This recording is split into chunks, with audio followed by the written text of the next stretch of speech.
Okay, so this is number, let's see, I think it's number 4. And we're just checking to see what is this shape. So let's start with slopes from R to S using the Y values. If I start at 3 and end at -2, going from R to S, then I went down 5. And if I start at -2 for the X's and end at -4, I went down 2. So 5/2 is my slope for RS. All right, going from S to T, if I start at -2 and end at -3, I went down 1. And if I start at -4 and end at 0, I went up 4. So that slope is 1/4. From T to U, if I start at -3 and end at 0, I went up 3. And if I start at 0 and end up 1, I went up 1. So my slope here is 3. And lastly, from U to R, starting at 0, ending at 3 is going up 3.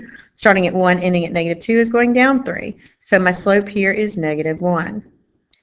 All right, so looking at my slopes, I don't see any that are the same.